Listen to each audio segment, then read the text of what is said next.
या पोराकडून 1,20,000 रुपये घेतले, 3 लाख रुपये काय सांगितलं, 10 वाजेपर्यंत पैसे नाही दिले तू विचारच कर तुझा. इथं म्हणजे आयटच झाली आता एकदम. तुम्ही दादागिरी काय काय बोलतात ते म्हणजे आरेट झाली. किती पोलीस आले तुझ्याकडे? 2 ते 3. त्याने 1,20,000 रुपये दिलेले आहेत, याची तुझ्या नात्याला नोंदवायची. त्या आगीच्या प्रकरणामध्ये त्या 5 लाख रुपयाची मागणी केली. अहो साहेब, एकच प्रकार नाही, काही घटना घडू द्या, गाडीला धक्का लागला तरी पोलिस पैसे घ्यायला लागले. गाव आहे का काय लाभ आहे या गावामध्ये? या गावात पोलिसांची भीती आता दरोडेखोर बाजूलाच राहिले. इथं पोलिस दरोडे या पोलीस स्टेशनच्या बाजूला लॉजेसवर तुम्हाला 10 वेळेस सांगितलं मी, तिथं वेसला जायचं. तुम्ही बघता काय 100 फुटावर तुमचे व्यवसाय चालू आहे, तुमच्याकडनं होत नसेल तर कसं काय थांबायचं आम्ही? खुशखबर खुशखबर खुशखबर। जी हाँ, नवजीवन फर्नीचर मॉल जो कई सालों से भुसावल शहर में आपके सेवा में है, जो एक आधुनिक फर्नीचर विक्रेता है।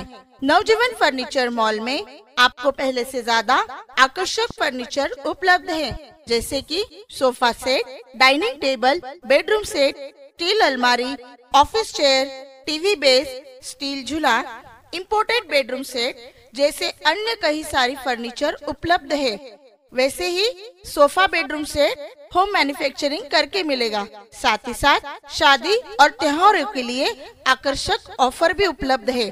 सिर्फ और सिर्फ नवजीवन फर्नीचर मॉल, जो आपके घर को नया और सुंदर बनाने का वादा करते हैं। तो देर किस बात की, आज ही आइए और नवजीवन फर्नीचर मॉल में आपको लगने वाला फर्नीचर लेके जाइए। घर आपका, सजावट हमारी। हमारा पता है Navjeevan furniture mall, Tapi bridge, Gajanan मंदिर के पास, यावल रोड, भुसावल।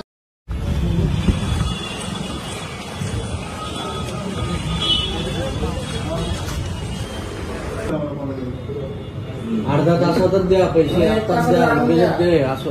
1714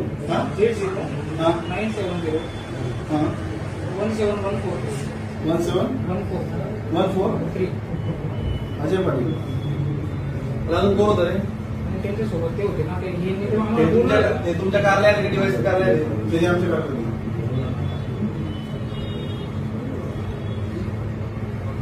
त्यांनी बोलवलं तुम्हाला? त्याला विचारलं.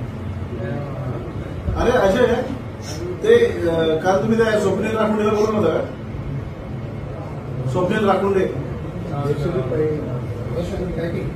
यशोदीप टाटी, कोणी सांगितलं बोलवलं तुम्हाला? भाऊसाहेबांनी बोलवलं.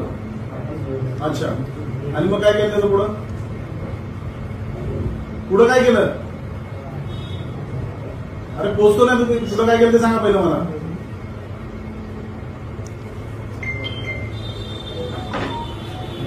तपासात चेंज झाला, आपल्याकडे नाही तपास. मला माहिती कोणाकडे तपास. तुम्ही आता याची जी फिर्याद आहे त्यांच्याकडनं खंडणी वसूल झालेली आहे, त्याने 1,20,000 रुपये दिलेले आहेत, याची फिर्याद आपल्याला नोंदवायची. जे स्टेटमेंट चला घ्या, स्टेटमेंट चला करा पटापट टाईप चालू कर. बस आणि किती पोलीस आले तुझ्याकडे? 2 ते 3. अजून कोणी होतं का? चला घ्या, दोघांचे नाव दाखवा. तुमच्या पोलिसांचं नाव काय साहेब? सर मी तुम्हाला सांगितलं हे सगळं मला काहीच माहित नाही. त्या आगीच्या प्रकरणामध्ये त्या 5 लाख रुपयाची मागणी केली. कोणी?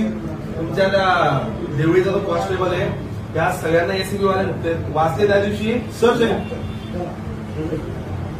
ते आमदार साहेब आले पोलीस स्टेशनला. काल त्या केसमध्ये कोणी 1,20,000 रुपये घेतले त्या ह्याच्यात. आपल्या रेप ते आहे ना, ऍड्रेस घेतले त्या टायपिंग वाल्याकडे.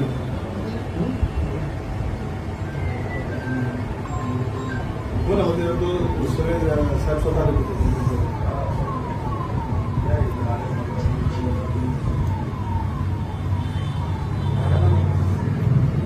फिर्यादीकडनं नाही, आरोपीकडनं नाही, दुसरा माणूस आहे क्लासमध्ये पोरांना त्याच्याकडनं. या सगळं बाकी बाहेर काय करणार? 5 लाख रुपये मागितले. बाकी थांबलं म्हणे लागतात. चल उचल, तुमचं बोलणं करून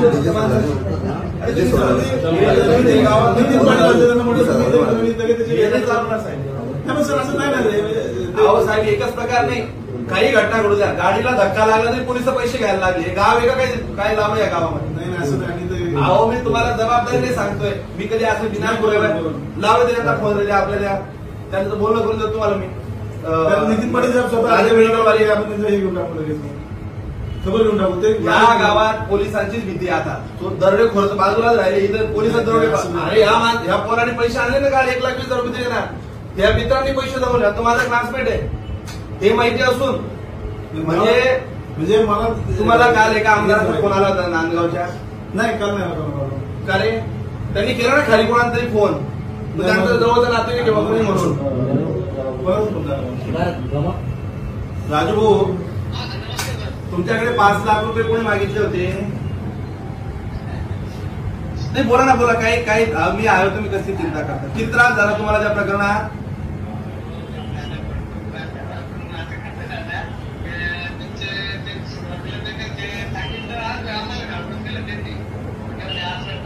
त्याला या तुम्ही तुमचा एक अर्ज घेतो फक्त मी.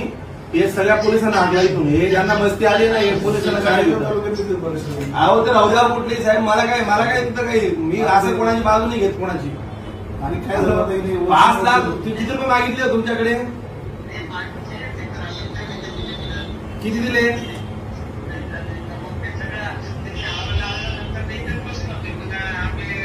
ठीक आहे, तुम्ही या 2 मिनिटं बोलतो मी तुमच्याशी.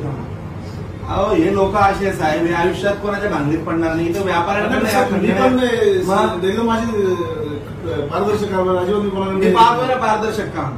काय बोलतात तुम्ही? प्रत्येक घटनेत एक गाडीचा धक्का लाग, मी माणसं उभे करतो तुमच्या समोर, हे नाही सण होणार या गावात. आणि तुम्हाला सांगतो, काही गोष्टी या अपेक्षित नाही त्या गावात. इथं वेश्या व्यवसाय चालतो. काल माझ्या घरी महिला आल्या, मी कालपासून या विषयावर परेशान आहे. मी डीजी मॅडमांची भेट घेतली की काय चाललंय बाईक सगळं. या पोलीस स्टेशनच्या बाजूला या लॉजेसवर तुम्हाला 10 वेळेस सांगितलं मी, तिथं व्यवसाय चालतं. तुम्ही बघता काय 100 फुटावर तुमचे व्यवसाय चालू आहेत. तुमच्याकडनं होत नसेल तर कसं काय चालवायचं आम्ही? आणि मला घरी आल्यात बाया सांगायला, महिला, त्या महिलेला फोन लावले, त्या आपल्या याच्या बाईला, हा त्या बाईला फोन लावला आणि महिला तक्रारी करता आमच्याकडे. बरोबर झाला, पण त्याच्यामध्ये अशी हे आहे प्रॉब्लेम की ते थांबले होतं. जोडाल तुम्ही त्यांना, कसं काय प्रॉब्लेम आहे? नाही आता ते जे स्वतंत्र पुरुष 18 वर्षाचे पुरुष स्त्री आहेत, आपण त्यांना कारवाई नाही करू शकत. कोण म्हणे नाही वेश्या व्यवसाय कसं काय करू शकतो? वेश्या व्यवसाय आपण प्रूव्ह करणं आवड होतं त्याच्यामध्ये. अहो तुम्ही साहेब, मग तुम्ही तर आता नाही मी कारवाई करून आज सगळ्यात माझं गुन्ह्याचा चर्चा झाली की आपण आज एक पिटाची केस करू. मी परवापासून इतका व्यथित झालो या सगळ्या प्रकरणामुळे. बरोबर, आमदाराच्या घरी महिला यायला लागल्या, काय चाललं गावात? या आणि पोलिसांना गुन्हे दाखल करा. याच्यामध्ये जे असतील त्यांच्यावर खंडणीचा गुन्हा दाखल होईल आणि त्यांना मला आजच्या आज अटक पाहिजे. त्या पोलिसांना बोलवा, तुम्ही इथं पहिले बोलवा. आणि नाही, पहिले त्या पोलिसांना बोलवा जे त्यांना अटक पाहिजे मला. जर अटक नाही झाली तिथून जात नाही. कोणी उत्तर केले सगळे आणि कोणी सांगितलं तुम्हाला? ऐकायचंय की तुम्हाला महिला काय सांगतात ते? नाही बरोबर सर, असं ते मान्य करतो, पण ते मी करतो कारवाई. हे असताना चालणार ना साहेब. अहो छोटे छोटे, तो राजा मेडिकल वाला इतका सरळ माणूस आहे साहेब. आयुष्यात कोणाच्या भांगडीतनं पडणारे लोक. रडायची वेळ आली त्या माणसाला. मी कुठे होतो त्या दिवशी, याला जम्मू काश्मीरला, त्या दिवशीची घटना वाटतं ती. बँगलोरला होतं जम्मू काश्मीरला. हा, ते म्हणतो की मला 5 लाख रुपये मागतोय तो प्रशांत पाटील, तो कॉन्स्टेबल. एवढी मस्ती पोलिसांची, 5-5 लाख. अरे ह्या पोराकडून 1,20,000 रुपये घेतले. 3 लाख रुपये काय सांगितलं, 10 वाजेपर्यंत पैसे नाही दिले, तू विचारच कर तुझा. हे तर म्हणजे आयटच झाली आता एकदम. अरे पुढे वाजे पाटील कोणी पैसे द्यायचे बघा ना. मी डीजी मॅडमांची भेट घेतली. जे चाललंय सध्या एकदम चुकीचं चाललंय. 4-5 पोलिसांची नाव आहे. आता ठीक आहे, ते लोक आपण येत नव्हता. हा, याने मला काल याच्यासाठी फोन नाही केला की लोक मला पोलिस आरोपी करून टाकतील, मी पैसे देऊन मोकळा होतो. काय संबंध साहेब त्याचा? आता मला सांगा, तुमचे 100 कर्मचारी किंवा माझ्याकडे 50 कर्मचारी किंवा आता रिलायन्स इंडस्ट्रीजमध्ये 1000 कर्मचारी आहेत, तेवढे मोठे ऑफिस असेल. एखाद्या प्रकारामध्ये कुठे कुणी इतक्या कर्मचाऱ्यांनी कुणी वाईट प्रकार केला आस्थापनेतल्या एखाद्या नाव कर्मचाऱ्याला आमचं खराब होणार नाही त्याच्यामध्ये. नाही, त्या कर्मचाऱ्याने जर वाईट प्रकार केला एखादा, म्हणजे माझ्याकडे 50 कर्मचारी आणि उद्या उठून एखादं कोणी काही चुकीचं काम केलं, माझा काय दोष त्याचा? तेव्हा त्याच्याकडे कामाला आहे. अहो, ती एवढी रेप्युटेड फर्म आहे, आम्ही लहानपणापासून ओळखू त्या पोराला. यार गुले साहेब पुढे बोला गेले त्याला. फिर्याद देऊ तिथे या चालू करा ते फिर्याद. अरे पुढे अजय पाटील आमचं होतं चालू करा ते फिर्याद. फिर्याद कोण घेतात तुमची? याची मी घेतो. बस बस मी पण घेतो. बाकीच काम बाकीचे बाहेर कामाला बाकीचे काम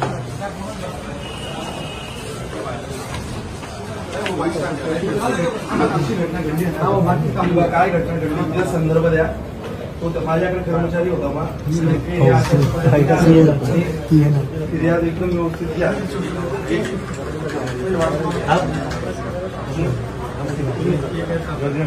सारी कृती घेऊन साधी कृती साधी दिला.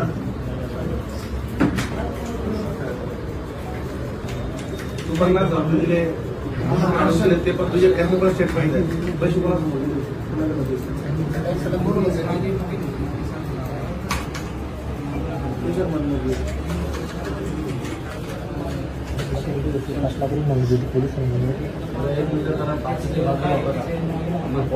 सांग ना मग तुझं नाव सांग.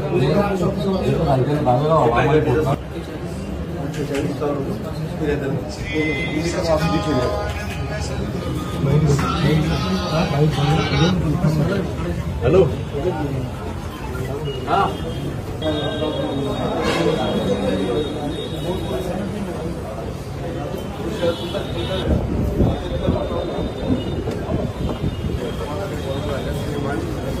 आलो सर पहिले 3 लाख रुपये माझे जितका दम भरला त्याला तुला मी सांगत होतो काल तर काही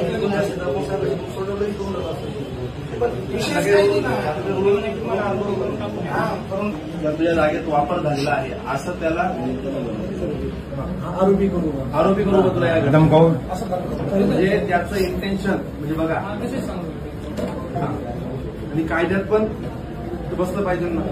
पैसे मागायचं कारण काय? तर तो कर्मचारी जी फिर्याद दाखल झाली 2 दिवसापूर्वी तो याच्याकडे कामाला होता आणि म्हणून तुला आम्ही आरोपी करू तपासा. अरे हो, पण हे ते दोघं पोलीस सोबत होते ना. हा बस मग दोघांमध्ये अरे बाबा पैसे तसं नसतं. ते पैसे एकाने घेतले, हे दोघा पैसे घेताना हे दोघांना यांची कन्सेंट होते ना पैसे घेताना. माझं काही संबंध नाही. मी काल त्याच्यावर हजर झालो. मला जळगाव पाठवलं. हे त्या घटनेच्या ठिकाणी होते ना. तुला दम कोणी दिला?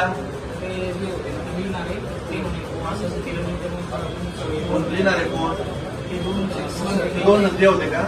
आणि हे पण तिथं होते तपासाच्या वेळेस. तू लिही या साईडला बसले जे घटल्यात हे साईडला बसले होते त्या 2 जणांनी दम दिला. हे त्या कागदपत्रांना त्याच्या बाहेर पण होते ते कसं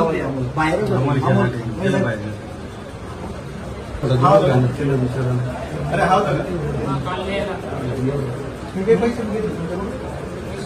आवाज करून बोल. नाही दादा दम देऊ त्याला. दादा पैसे घ्यायच्या ठिकाणी तुम्ही होते तिथं. मी घेतले का दादा घेतले म्हणजे तुम्ही सोबत होते सांगतोय आम्ही. तुम्ही सोबत होते बा असं आम्ही थोडे म्हणतोय पैसे तुम्ही घेतले. ज्यांनी घेतले ते सोबत हे होते तेच म्हणतोय आम्ही. दादा मी तुम्हाला तुला सांगतो जे मिळत केले तू पैसे घ्यायच्या वेळेस होता की नाही? त्याला विचारून घ्या दादा मी होतो 10 पैसे घेतले मी फक्त अरे बाबा हे तुला मी सांगतो घटना कशी घडली साहेब हे याला माहित नाही. आरोपीनं सांगते 1,20,000 तुमचा पोलीस कॉन्स्टेबल एक काय घेणार आहे का? ते काय आम्हाला कळत नाही. तुम्ही आता या घटनेच्या वेळेस पैसे त्यांनी स्वीकारले. ते सोबत होते 2 जण. ते बाजूला होते. ते लिहित होते. हे लिहित होते. जी घटना घडली तशीच देतोय आम्ही. खोटी फिर्याद एक शब्द नाही खोटं त्याच्यात टाकतो त्याच्यात.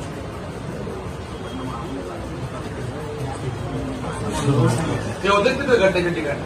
दादा मी फक्त पैसे तू घेतले असं तुम्ही म्हणत नाही आम्ही म्हणत नाही. दादा माझ्या रोल नाही नव्हता ते बघू ना आपण आता 1,20,000 मध्ये मी फक्त काय चौकशीला मी त्यांची नोटीस काढली मला म्हणजे मध्ये त्याला सोडू नका म्हणजे अटक करायची तुम्हाला यांना सगळ्यांना.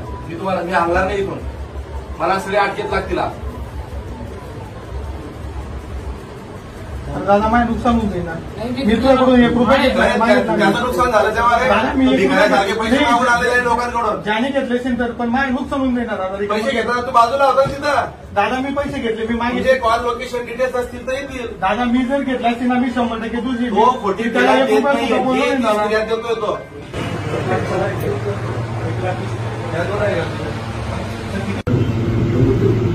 शिल्लक घरामध्ये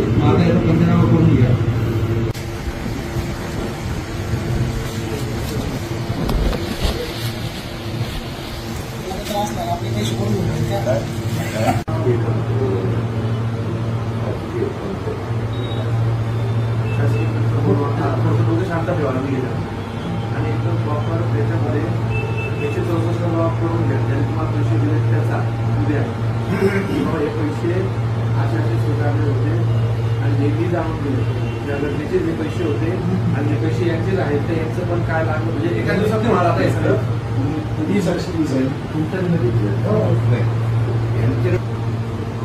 एसपी सांगणार कुठे काही 1 लाख दिवस जातो. एसपीला सांगितलं हो काय पण कुठे आहेत तुम्ही पण गर्दी घ्यायला आलो होतो कबूल करतो आमचं सांगायला वेळ होतो म्हणून थांबलोय म्हणतात मी निघतोय म्हणलं पोलिसांना. मग आपल्याला फोन केला तोपर्यंत आम्ही माझ्याकडे गेलो.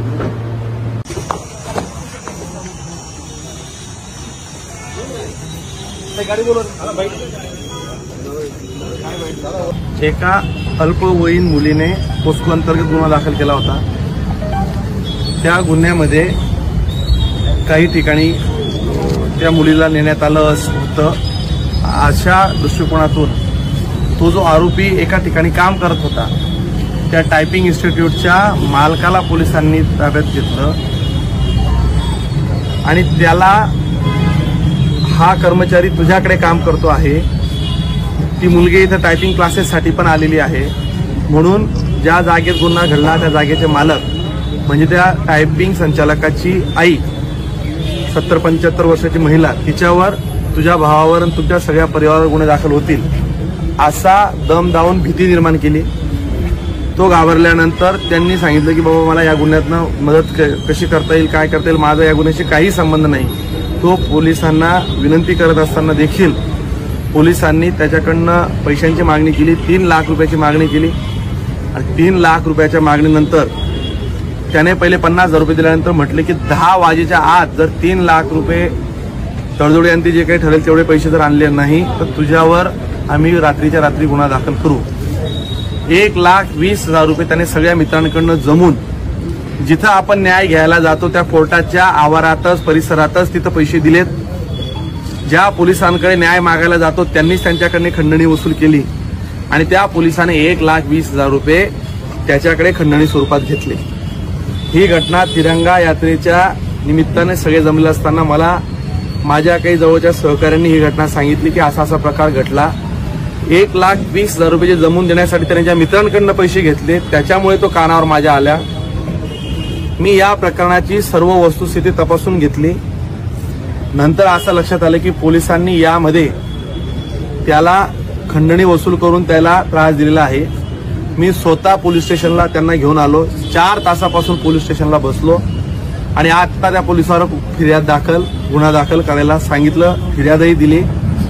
ज्या पोलिसांकडे आपण न्याय मागतो जे पोलिस आम्हाला शेल्टर देतील तर त्याच पोलिसांकडनं जर अशी भीती निर्माण व्हायला लागली तर हे योग्य नाही. चाळीसगावमध्ये मी कायम सांगतो सर्वसामान्य लोकांना वेठीस धरांना बिलकुल सोडलं जाणार नाही.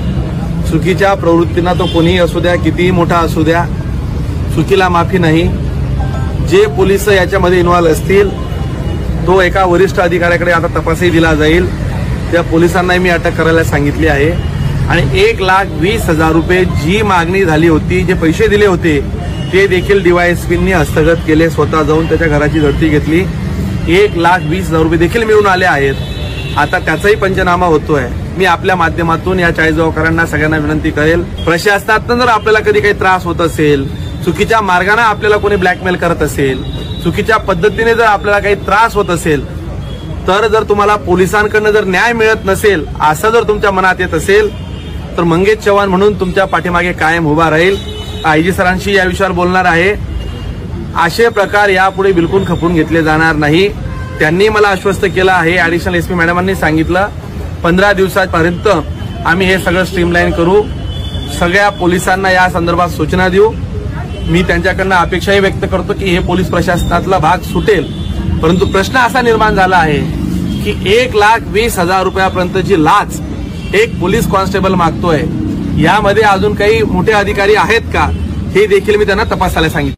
A warm welcome from our AK team. I am from AK Tuition Classes. I am very excited to announce the special offer. Offer details. Get 20% discount on your course fees.